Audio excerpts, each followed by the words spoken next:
मिर्ज़ापुर नामक एक गांव था। यहाँ इस साल गर्मी तो बहुत पड़ रही थी और हर किसान को डर था कि कहीं बारिश ना हो जाए, नहीं तो सारी फसल नष्ट हो जाएगी। यहाँ पर एक घर में पप्पू नाम का ये आदमी अपने बूढ़े माता पिता के साथ रहता था। पप्पू बहुत ही पढ़ा लिखा और समझदार था। पप्पू के पिताजी की भी उम्र हो गई थी, इसलिए पप्पू के ऊपर जिम्मेदारी का बोझ आ गया। बेटा ये लो खाना, समय से खा लेना। जी माँ जी। पप्पू सुन बेटा, वो धर्मवीर की दुकान से 100 रुपए उधार हैं। जब तू शाम को आए तब दुकानदार के पैसे दे आना। मगर पिताजी, आज तो मैं खेत पर ही रहूंगा।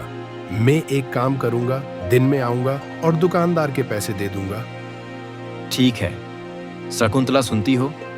देखो हमारा बेटा कितना बड़ा हो गया है। अब हमें इसकी शादी के बारे में सोचना चाहिए। नहीं नहीं, अभी तो ये बहुत छोटा है, मैं इसकी शादी अभी नहीं करवाऊंगी। आप दोनों की गपशप खत्म हो गई हो तो मैं जाऊं, मुझे देर हो रहा है। जी बेटा, ध्यान से जाना और समय से खाना खा लेना। इतना कहकर पप्पू घर से निकल आता है।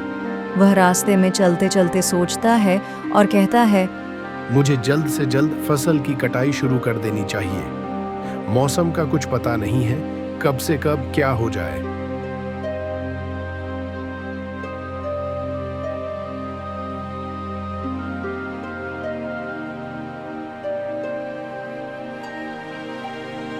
में पप्पू खेत पर पहुंच जाता है और फसल काटने लगता है। कुछ समय बाद पप्पू का दोस्त कल्लू आता है और कहता है, अरे पप्पू, इतनी भी क्या जल्दी है जो तुमने फसल काटने की तैयारी अभी से शुरू कर दी? कल्लू मेरे भाई, मौसम का कोई भरोसा नहीं है। मेरी बात मान और तू फसल काटना शुरू कर दे। मैं पागल थोड़ी ना हूँ तेरी तरह पप्पू। तू पागल हो गया है, इतनी तेज धूप में खेत पर काम कर रहा है। जैसी तेरी मर्जी वैसा कर और मेरे यहाँ से चला जा, मुझे काम करने दे। फिर कल्लू यहाँ से चला जाता है और वह अपने घर पहुँचता है तो उसकी पत्नी कहती है, अजी सुनते हो, सारा दिन ऐसे ही घूमते रहोगे कि बेटी का स्कूल में दाखिला ही करवा दो। वो कहते हैं ना, लंगूर के हाथ में अंगूर। ठीक उसी प्रकार कल्लू की जिंदगी थी। उसे पत्नी तो सुशील और सुंदर मिली, लेकिन उसने कभी कद्र नहीं की। अरे हाँ हाँ, हो जाएगा बाद में। और वैसे भी लड़की अपायच लिख कर करेंगी, क्या करना तो उन्हें चूल्हा छौंका ही है। अगर बच्ची का स्कूल में दाखिला नहीं हुआ तो मैं अपने मायके चली जाऊंगी।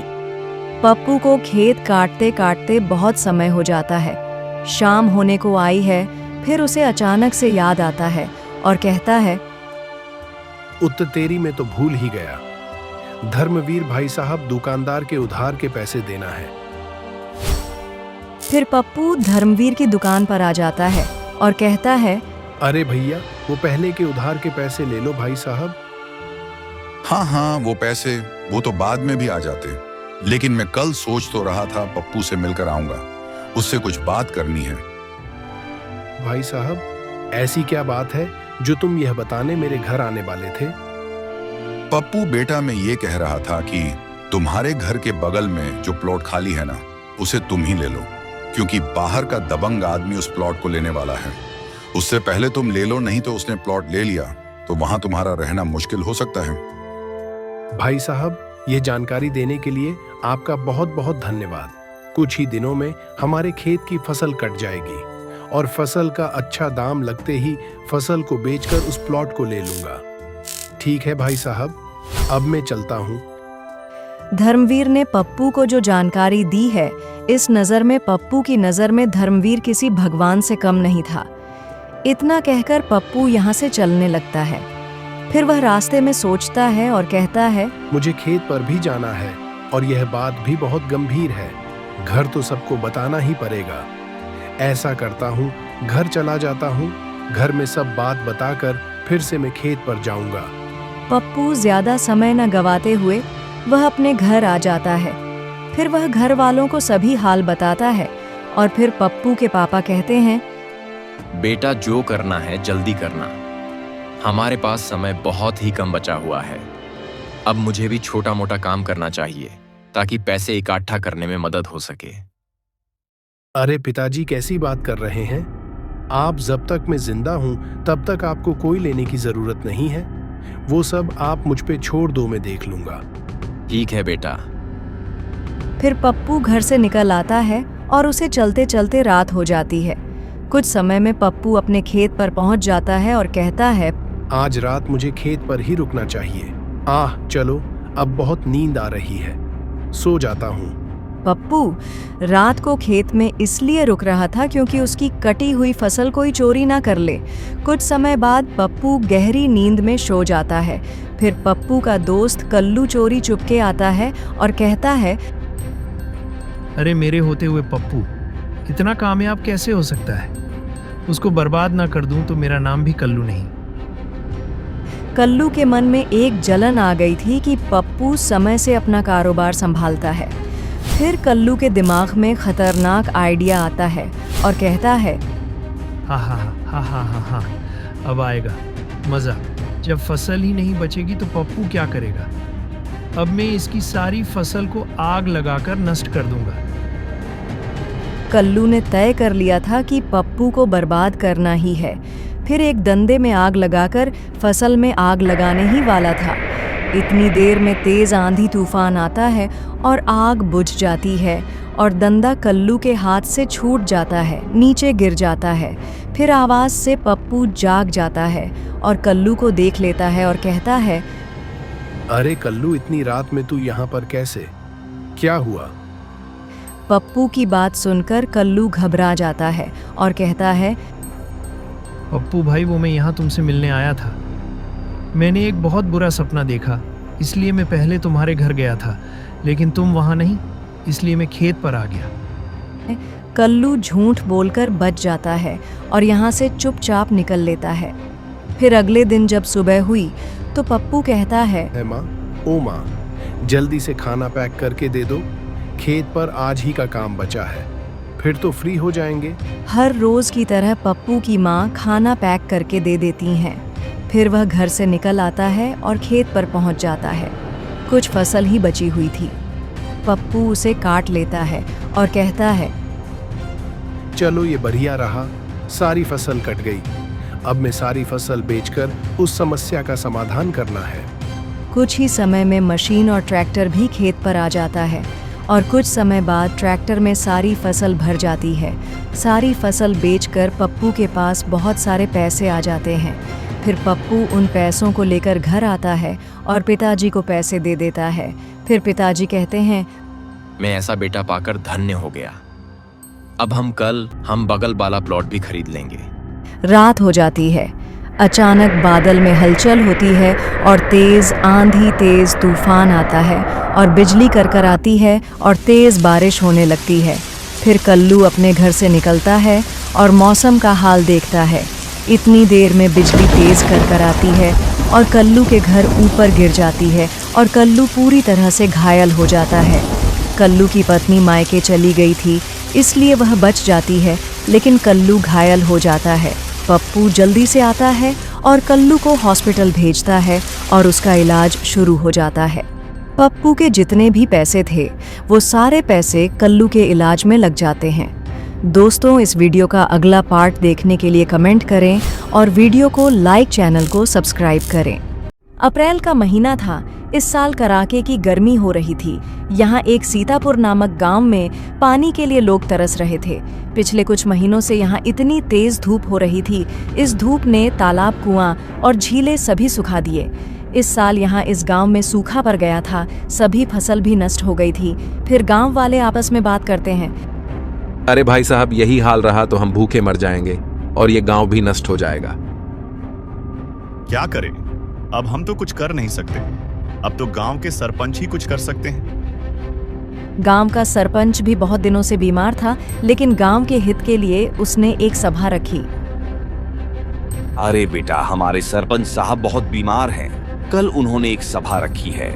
सरपंच ने सभा का ऐलान तो करवा दिया, लेकिन वह अभी पूरी तरह से ठीक नहीं हुआ था।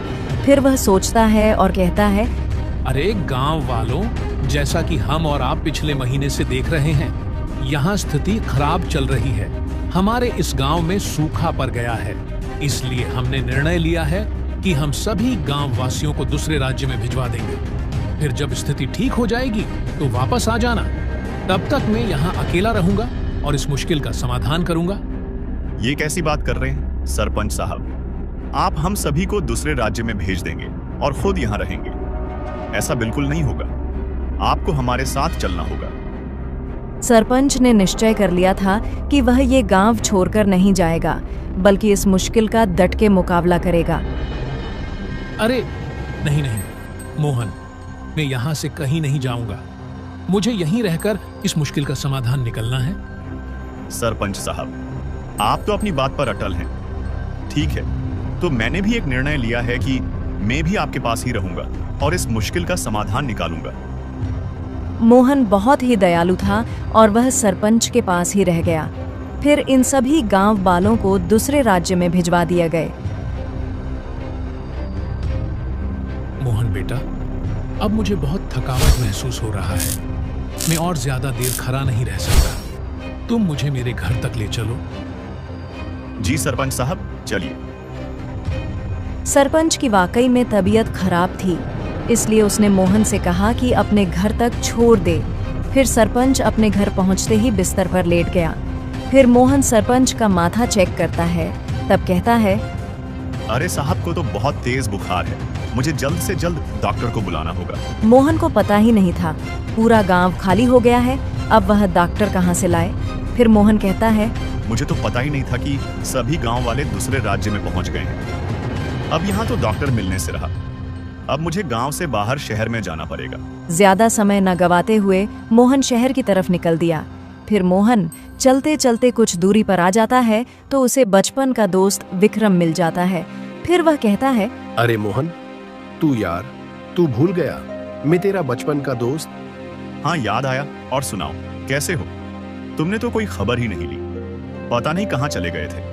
मोहन, मैं उस गांव से निकलकर इस शहर में आ गया हूँ। और तुम बताओ, अपने बारे में तुम्हारा यहाँ कैसे आना हुआ? अरे यार, वो हमारे गांव के सरपंच जी है ना, उनको बहुत तेज बुखार है, इसलिए शहर से डॉक्टर बुलाने आया हूँ। क्यों, तुम्हारे गांव में भी तो डॉक्टर थे, कहाँ गए? विक्रम, बहुत लंबी कहानी है, चल तुझे चलते चलते बताता हूँ। फिर रास्ते में चलते चलते मोहन विक्रम को सभी हाल बता देता है। फिर विक्रम कहता है, एक मिनट, मोहन, इस मुश्किल का समाधान मिल गया। मेरे दादाजी कहा करते थे, सालों वर्ष पहले भी इसी तरह की स्थिति आई थी। तब उन्होंने बताया, इसका एक ही उपाय है। काले पहाड़ियों के बीच पंचावृटी नाम का एक पौधा है, मगर इसको हर कोई हासिल नहीं कर सकता। इसमें बहुत खतरा है मोहन। क्यों नहीं हासिल कर सकते हैं? मुझे गांव वालों के लिए हर खतरा उठाना मंजूर है। मेरे भाई, इस रास्ते की एक विशेषता है कि यहाँ सिर्फ एक ही व्यक्ति जा सकता है, और पंचावृटी पौधा लेना इतना आसान नहीं है। यह काली पहाड़ियों के बीचों बीच स्थित है और वहाँ घना जंगल है, कहीं भी कुछ भी हो सकता है। ठीक है, मैं जरूर जाऊंगा, लेकिन सबसे पहले मुझे हमारे गांव के सरपंच साहब के यहाँ डॉक्टर भेजना होगा। विक्रम, तुम एक काम करो, तुम शहर से डॉक्टर लेकर सरपंच जी यहाँ पहुंचो और मुझे उस जंगल का रास्ता बता दो, मैं वहां जाता हूँ। ठीक है मोहन, जैसी तुम्हारी इच्छा, में डॉक्टर लेकर सरपंच जी के यहाँ जाता हूँ। जाने से पहले तुम्हें काली पहाड़ियों का रास्ता बता देता हूँ। फिर विक्रम मोहन को काली पहाड़ी जाने का रास्ता बता देता है। फिर वह चला जाता है। फिर मोहन भी विक्रम के बताए हुए रास्ते पर आगे चलने लगता है। फिर जब गांव में विक्रम डॉक्टर को लेकर पहुंचा, तब वह कहने लगा, अरे ये कहाँ ले आए तुम? जी, ये गांव में तो हरियाली नाम का कुछ भी नहीं, बहुत बुरी स्थिति है। डॉक्टर साहब, बस कुछ ही दूर में हम सरपंच जी के यहाँ पहुँच जाएंगे। कुछ ही समय में विक्रम और डॉक्टर सरपंच के घर पहुंच जाते हैं। सरपंच सो रहा होता है। फिर विक्रम कहता है, सरपंच जी उठिए, मैं तुम्हारे इलाज के लिए डॉक्टर लाया हूँ। विक्रम की बात सुनकर सरपंच जाग जाता है और कहता है, तुम कौन हो और मोहन कहाँ है? अरे सरपंच जी, मैं विक्रम हूँ, मोहन का दोस्त। वो क्या है ना मोहन, इस गांव की स्थिति सुधारने के लिए पहाड़ियों के बीच गया है, उसने मुझे भेजा है आपकी सहायता के लिए, मैं आपके इलाज के लिए। मैं डॉक्टर लाया हूँ, अब आप जल्दी ठीक हो जाओगे। विक्रम सरपंच को सारी बात बता देता है। फिर डॉक्टर सरपंच जी का इलाज शुरू कर देता है। फिर मोहन आधे रास्ते पर पहुंच जाता है। फिर उसे 2 रास्ते नजर आते हैं। 2 रास्तों पर अलग अलग बोर्ड लगा होता है, उसमें कुछ लिखा होता है। फिर मोहन देखता है और कहता है, अरे ये क्या, ये इसमें क्या लिखा है? भटकाऊं और इस रास्ते में काला साया लिखा है। समझ नहीं आ रहा इन दोनों रास्ते में से कौन से रास्ते में जाऊं? मोहन को समझ नहीं आ रहा था कि कौन सा रास्ता सही है। फिर मोहन को अपने गुरुजी की बात याद आती है कि जीवन हमेशा कठिनाइयों से भरा होना चाहिए, इसलिए उसने काला साया वाला रास्ता चुना और वह उस रास्ते से जाने लगा। मोहन के इस रास्ते पर कदम रखते ही चारों तरफ अंधेरा छा गया और वह दूसरे रास्ते पर आ गया और डरावनी आवाज आने लगी। फिर मोहन के सामने एक बूढ़ा आदमी आया और कहने लगा, बेटा लौट जाओ वरना मारे जाओगे। जब तक मैं पंचावृति पौधा हासिल ना कर लूं, तब तक मैं यहाँ से नहीं जाऊंगा। मोहन को अंदर से डर भी लग रहा था, मगर उसने अपने डर को बाहर नहीं आने दिया। कुछ समय बाद वह बूढ़ा आदमी गायब हो जाता है। फिर मोहन आगे बढ़ता चला जाता है। आगे चलते चलते बहुत दूर से काली पहाड़ी नजर आती है। फिर मोहन कहता है, अरे वाह, वो रही काली पहाड़ी। मुझे सावधानी रखनी होगी। पहाड़ियों के बीच बहुत सारा जंगल है, वहां तक जाने में मुझे खतरा हो सकता है। अगले ही पल मोहन के पीछे से काली परछाई आ जाती है। फिर मोहन को एहसास होता है कि कोई उसके पीछे खड़ा है। फिर वह पीछे मुड़कर देखता है तो काली परछाई गायब हो जाती है। अरे मुझे ऐसा क्यों लग रहा है कि कोई नकारात्मक शक्ति है जो मुझे भयभीत करना चाहती है। मोहन के पास दादाजी से दिया हुआ गले में भगवान का लॉकेट था, इसलिए उसका कोई बाल भी बांका नहीं कर सकता। फिर दोबारा काली परछाई आती है और ठीक मोहन के सामने आकर खड़ी हो जाती है। मोहन डर जाता है और कहता है, कौन हो तुम और मेरे रास्ते से हट जाओ वरना बहुत पछताओगे। है इतना सुनते ही काली परछाई को भी समझ आ जाता है कि ये एक अच्छा इंसान है। फिर काली परछाई कहती है, मैं एक अच्छी आत्मा हूँ। एक तांत्रिक ने मुझे परछाई में कैद कर दिया है। मैं काफी वर्षों से परछाई में कैद हूँ। मुझे आजादी मिल सकती है। सालों पहले एक भविष्यवाणी हुई थी। काली पहाड़ियों के बीच बरगद के वृक्ष के नीचे एक त्रिशूल है। वह त्रिशूल की पहली किरण से मुझे आजादी मिल सकती है और यह काम कोई अच्छा इंसान कर सकता है, और वो अच्छा इंसान तुम हो। बस तुम ही मेरी सहायता कर सकते हो। ठीक है, मैं तुम्हारी सहायता करूंगा। वैसे मैं भी वहीं जा रहा था, काली पहाड़ियों के बीच पंचावृति पौधा लेने। वो मेरा गांव मुसीबत में है। ठीक है, चलो चलते हैं। कुछ समय बाद मोहन और काली परछाई पहाड़ियों के बीच आ जाते हैं। यहाँ घना जंगल होता है। मोहन कंफ्यूज हो जाता है और काली परछाई से कहता है, हे परछाई, बताओ त्रिशूल कहाँ है जिससे तुम्हें आजाद किया जा सके। मैं तुम्हारे लिए पंचावृति पौधा ढूंढने में मदद करूंगी। मैं ऐसी स्थिति में तुम्हारी सहायता कर सकती हूँ, वरना मैं आजाद हो गई तो तुम्हारी सहायता नहीं कर पाऊंगी। इसलिए मैं पहले तुम्हारा पंचावृति पौधा ढूंढ देती हूँ, फिर तुम बाद में त्रिशूल लेकर मुझे आजाद कर देना। ठीक है। फिर मोहन बरगद के वृक्ष के नीचे रखे त्रिशूल को ढूंढने चला जाता है और परछाई भी पंचावृति पौधा ढूंढने लगती है। सूर्योदय होने में कुछ ही समय बचा हुआ था। आखिरकार परछाई ने पंचावृति पौधा ढूंढ ही लिया। पौधा ढूंढने के बाद परछाई मोहन को बुलाती है। मोहन, मुझे पंचावृति पौधा मिल गया। मोहन त्रिशूल ढूंढने में बिजी था। मोहन दूर से ही आवाज लगाता है और कहता है, अरे परछाई, में बरगद का पेड़ ढूंढ रहा हूँ। मैं जरा सा समय भी व्यर्थ नहीं कर सकता। तुम वहीं पौधे के पास रहना, मैं कुछ समय बाद में तुम्हारे पास आता हूँ। ठीक है, जल्दी आना, सूर्योदय होने वाला है। कुछ ही समय बचा हुआ है मोहन। ठीक है। काफी समय ढूंढने के बाद मोहन को बरगद का वृक्ष मिल जाता है। फिर वह कहता है, अरे ये रहा त्रिशूल, कितनी मुश्किल से मिला है। चलो इस त्रिशूल को ले लेता हूँ, फिर परछाई के पास जाऊंगा। मोहन त्रिशूल लेकर परछाई के पास आ जाता है। फिर परछाई कहती है, तुम्हारा बहुत बहुत धन्यवाद। तुम्हें समय से पहले ये त्रिशूल हासिल कर लिया। अब सूर्योदय होते ही मैं आजाद हो जाऊंगी। आपका भी बहुत बहुत आभारी हूँ जो आपने पंचावृति पौधा ढूंढ लिया। फिर सूरज की किरण निकलते ही इस त्रिशूल के माध्यम से काली परछाई आजाद हो जाती है और त्रिशूल गायब हो जाता है। फिर मोहन पंचावृति पौधा ले लेता है और काली पहाड़ियों और जंगल से बाहर निकल आता है। चलो ये बढ़िया रहा, सब कुशल मंगल हो गया। अब मुझे गांव में जाना होगा और इस पौधे को लगाना होगा। कुछ समय में मोहन गांव में आ जाता है। सरपंच जी को पता था कि मोहन इस पौधे को लेकर अवश्य आएगा, इसलिए सरपंच जी ने गांव के सभी लोग वापस गांव में बुला लिए थे। फिर मोहन इस पौधे को लगा देता है। यह जादुई पौधा था।